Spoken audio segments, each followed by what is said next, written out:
What's up guys, KevJu here, and today we have a very special video. Today I want to talk about the top 10 best performing teams in Honkai Star Rail as of version 2.4. We're going to talk about their strengths and weaknesses of each team and why they are so strong. The last thing I want to mention is this is an MOC specific tier list. We're going to make separate videos as there are other game modes to go through with a much more different looking list, so stay tuned for that. And without further ado, let's get into number 10 on our list.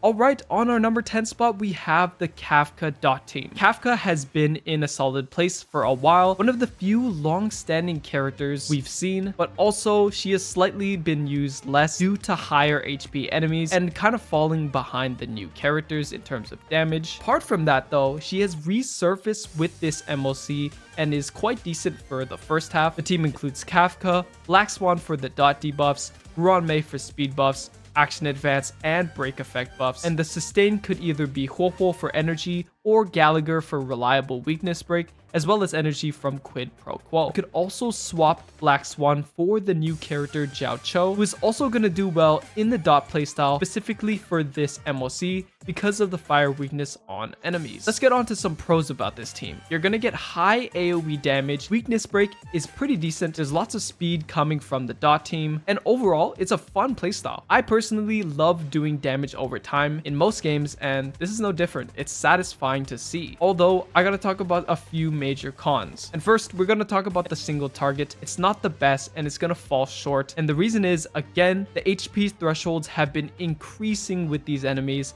and it's a big damage check. And this is where Kafka falls a bit short. Also, it's a very expensive team for not the best outcome. This is an all 5-star team. Free-to-play aspect of this has fallen because before we would be able to use Sampo and Asta, but they've been power creeped heavily, and it's a lot harder to slot them in and see good results. Even with all of these units and their LCs, you're not going to see the fastest clear. You're going to clear the first half at around 4 cycles, but if your RNG is good, 3 cycles is possible, but it's going to take a lot of retries. Overall, I think this is a decent team that can get the job done. There's a good amount of weaknesses, but it's a fun, cool playstyle, and that's why it takes their number 10 spot on the list. A lot of you guys probably have Jinglu and have used her multiple times for MOC, and in this version, she's pretty strong at high investment. Taking in our number 9 spot, we have Jinglu Hyper Carry. She's just a really solid DPS that's going to get the job done, and also is very strong for the second half against Argenti, which requires a good amount of AoE as well as good single target damage. The team features Jinglu as the Hyper Carry. Pela is here serving as a debuffer, plus an ice resist shred coming from her E4. She's the only character that is able to do this. We also have a slow Bronya as we have more skill points to work with, and with a slow Bronya we're also going to get the most damage out of Jinglu. As for a sustain, typically, we would run Huohuo for energy, but Gallagher can also do well for his great sustain, and you're going to also get energy from Quid Pro Quo. You may struggle against the first wave of enemies as they do not have ice weakness, but it's possible to just brute force it. It's just going to depend on your investment. A few core things you should know about this team is getting Jinglu's ult back before she runs out of stacks. It's going to be top priority. You gain an additional stack when she ults, keeping her in her buff state for as long as possible, and I would actually recommend at least 134 speed so you can enter her buff state in a single turn. If you don't have enough speed, it's going to affect your damage uptime heavily, so at least 134 speed is going to be important to have. Let's look at some pros. The team has decent AoE damage from Jinglu's ability to hit 3 enemies from her enhanced skill, as well as her ult also hitting 3 enemies, which is important for the Argenti fight, wanting to destroy those floating towers as fast as possible. Also, freeze is always nice to have to slow down the boss's damage output, especially if the boss is slow. It's going to take them an extra turn to recover. Now onto the cons. This team does need a lot of key things, like as we said, Pela's E4 to get a good damage spike. Bronya's LC helps a lot, as well as Jinglu's signature. I think it may be required in this fight, as you do have to brute force a lot of the first fight, so you're going to need as much damage as possible. But apart from that, she is the strongest ice damage dealer in the game, and still a solid choice for this MOC. March 7th is going to be the star of the show featuring in this Super Break team. Super break teams are just teams that just want to break the enemy toughness bar as fast as possible and deal high damage on top. And while there are so many variations that you can make with slotting on March 7th, there is one that really stands out, and that team includes March 7th, Harmony MC, Gallagher, and Vuron Mei. This team deals high damage output, and of course Super Break being very strong for not only damage but stun locking the enemies, and Vuron Mei being able to extend that length for which they are weakness broken is going to be really strong. How this team kind of functions is Vuron Mei and Harmony MC are buffing break effect, while March does a high single target damage. Some pros I want to mention is the free-to-play aspect of this team. You have 3 4-star characters and 1 limited character, granted Vuron Mei being a very meta Harmony character. And not only that, you're also able to reliably run all 4-star light cones, which is super nice for the free-to-play aspect. This team is also really strong in all aspects. March 7th having awesome single target, and you're also getting the AoE from Harmony MC and Gallagher alts. With this setup, you're going to weakness break the enemies in a very short amount of time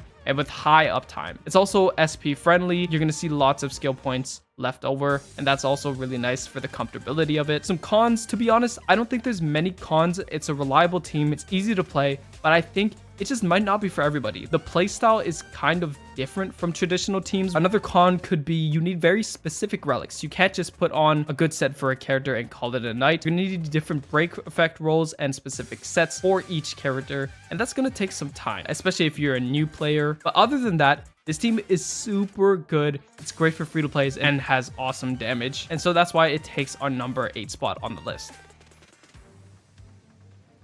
Onto our number 7 spot, we have Mono Quantum Sela. This team has stood the test of time for a while now, and it's not the fastest for the second half, but it's just such a reliable team to use, especially when fighting in boss fights that require high single target damage. The team features Sela as the hyper carry, Sparkle for the damage buff, Silverwolf for some powerful single target debuffs, and Fushuan as the sustain. Now, you can make some switches here, such as Robin for her amazing buffs and action advance. Tingyun works well here, but keep in mind, this turns Silverwolf's skill into a 50-50 into quantum or lightning weakness on the enemies. Personally, I would just try to stick into that mono quantum because you probably already are doing a lot of retries, and adding that extra RNG layer is probably not the way to go. Let's talk about the pros. Again, the whole thing is Sela having reliable DPS for single target. Also, with mono quantum, you can pretty much run any fight that requires either 1 to 2 targets. This team will do very well against that. Sparkle is also helping us with our SP management, so we can use Sela's skill pretty much every turn, which is great for damage uptime. Some cons, I would say, is the investment needed to make this work. This is 4 5 stars for not being the fastest clear in this MOC, so I definitely think you could be putting resources into newer characters and you'll definitely be getting a better outcome for way less investment. But if you already have this lineup, it probably was your go-to team already, because these characters were once super meta and now they are still reliable and can get the job done. This is a great team overall, and that's why it takes our number 7 spot. On our number 6 spot, we have Imbiber Lune Don Hung Hyper Carry. His reign over Star Rail's meta has slightly slowed down due to so many strong characters that have been coming out and slightly overshadowing him, but there is no doubt he is still one of the strongest units to have in the game. Let's talk more about the team comp. We have Imbiber Lune, Sparkle for her buffs, skill point increase, and action advance, Vuron Mei for her break effect increase, and we also have Gallagher for sustain and break. Let's talk about some pros. This team deals high damage and has great break effect from Imbiber Lune with the broken duo Vuron Mei and Gallagher. You're gonna see this a lot during this list, and this whole lineup is gonna make sure you're not gonna take a lot of damage, as the enemies are gonna be stun locked for most of the fight, and the team flows really well because of Sparkle. Because of her skill point increase, it gives Imbiber Lune way better wiggle room compared to most team comps, making this his best team. It's not really a team with many weakness. It plays extremely well in the first half. It's obviously not the fastest clear, but you're gonna get super reliable 3 cycle clears. In my experience, I don't have too much trouble. You're also not really gonna retry a lot. It's not really gonna be a hard team to pick up. And something to note, Imbiber Lune is actually played with an Under the Blue Sky light cone, which is crazy to see, but you could also see an increase in damage from using his signature light cone, resulting in a faster clear. So there is that. Overall, I gotta say it's a super cool team and really nice to see Imbiber Lune still compete as he takes our number 6 spot. Taking our number 5 spot, we have Yun Li Hypercarry. She is a recent 5-star limited character, and she's got insane damage potential from an AoE perspective. The team includes Yun Li, Robin for the action advance and buffs, Pingyun for the damage buffs and energy, which is super important for Yun Li, and Huohuo for the energy plus attack buffs, as well as her great sustain. I gotta say, I'm impressed by the sheer potential of Yun Li's damage output. The single target is there, as well as the AoE damage is through the roof. The pros is, you're getting a tanky team that you can play both sides, not just the second half if you wanted to. You're getting high AoE damage and very reliable single target damage. The cons is, this is not an easy playstyle. You can easily mess up the timing of Yun Li and Robin's ult, resulting in a huge damage loss. Also, it's going to require you to get that aggro to Yun Li. She's going to be needed to get hit a lot, so RNG is going to be a big factor when it comes to these counter attack teams. Overall, this is a strong team for people that like min-maxing their cycles and getting a huge reward from it with the potential to zero cycle, but again, it's not something you could just perform without planning ahead. Good team, and that's why it takes our number 5 spot.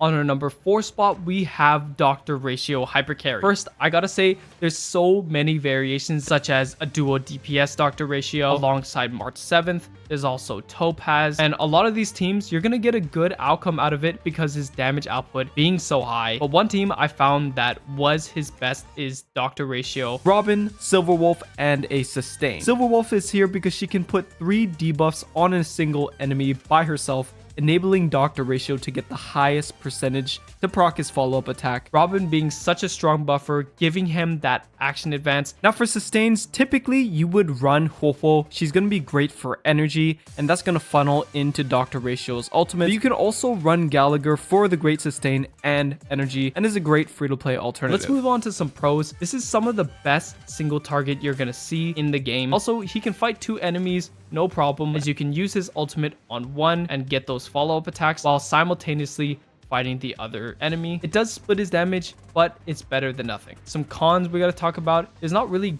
great options for light cones except that free-to-play 5-star alternative that you get from Simulated Universe. Other than that, there's really only his signature light cone, and it's a huge DPS increase, and getting that light cone is probably super rare. It's not really gonna come back unless he reruns, but who knows, he might rerun very soon. But that's pretty much it for his cons. He's just a really reliable DPS that just does insane single target, some of the highest single target in the game. He was a free character that you can get at S0 that does insane damage. What more could you ask for? And that's why he takes our number 4 spot on the list. Alright, ladies and gentlemen, we're heading into our top 3 teams in Honkai Star Rail. Before we get into the list, I want to remind you guys, if you are enjoying the list, please leave a like down below. And also let me know who you guys are using to clear this MOC 12. I would love to hear it. And we're going to head into our number 3 spot. This is the Boot Hill Super Break team. The whole team synergizes really well into both fights on either side and just deals top tier single target damage. Some interesting things about this team is the Super Break lineup just works well and it covers Boot Hill's weaknesses, which is AoE, multi-target situations. And with Super Break, it just enables Boot Hill to his maximum potential. And with the trio breaking enemy weakness bars, it's not going to be just him. That's what makes this team super strong. You want to break the enemy weakness bars, and the whole trio kind of just does that for you. Let's talk about the pros. This team has outstanding single targets, probably the highest in the game next to Dr. Ratio. It has decent AoE damage from the Super Break lineup, and it's an easy playstyle. I think there's not really much to it. There's no real big gimmicks. It's simple to pilot, and to get 3 cycles, it's fairly easy. Granted, you have the gear and you have all the characters. Yeah, it's a super easy team to pilot. You're not really going to see too many cons in this MOC for Boot Hill Super Break, but if you wanted to replace some characters like Ruan Mei, I think it would hurt this clear speed by a lot because it's going to lower his AoE damage of this comp, which is super important. Even characters like Branya is not going to really be able to replace Ruan Mei because of what she does for the team. But keep in mind, it does not mean it's not doable. There's going to be teams that can compete. It's just going to take a completely different direction. You could also play March 7th, Robin, and Branya. I'll link a video down below for how to zero cycle with that team. But more about this team, I'm impressed. There's not really any cons in this MOC. As long as you have that trio lineup, you're getting everything for Boot Hill. And it definitely deserves our number 3 spot on the list. All right, heading into our number 2 spot is the Acheron Hyper Carry team. Acheron teams received a huge buff due to the new character Jiao Cho. He's quite literally the best support for Acheron. Let's talk about how strong this team does in the MOC. The full team includes Acheron, Jiao Cho, Pela, and Gallagher. There can be some switches such as Gallagher for adventuring. Also, Pela could be switched with Silverwolf, but it's going to be more single target. And during the first half, you're going to need a good amount of AoE. So Pela is actually the better option here. This team is insane for the first half, but you can also brute force the second half as long as you have Acheron's signature light cone. It's mostly for hitting a higher damage threshold, but with a free-to-play light cone, you're still gonna clear that first half extremely reliably. You can expect to see very reliable 2 cycle clears, sometimes even 1 cycle clears, depending on your investment. Let's talk about the pros. It just has a well-rounded damage output, amazing AoE damage, as well as single target damage. It's purely a damage-focused team, relying less on break, and just wants Acheron to do most of the heavy lifting. And now for some cons, I believe one thing is it purely relies on certain relics and very good rolls on these relics. Acheron is just very stat hungry, wanting lots of crit, and you're gonna want those in your relics. So keep this in mind. Her own build actually does take a while to set up and get a decent build, but once you get it going, I think this team is gonna last for a very long time, and with this MOC, it clears the first half with ease. All right, guys, we're heading into the best team you could be playing right now in this MOC. It does everything from clearing multiple targets to single target damage. Both sides of the MOC can be completed with this team. Also, if you want to just turn off your brain and just dump tons of DPS onto the enemies, this is the team to play. This is the Firefly Super Break comp. We see a lot of the Super Break lineup on this list, and it's just because it's really strong right now by itself, but someone who can fully utilize this and abuse Super Break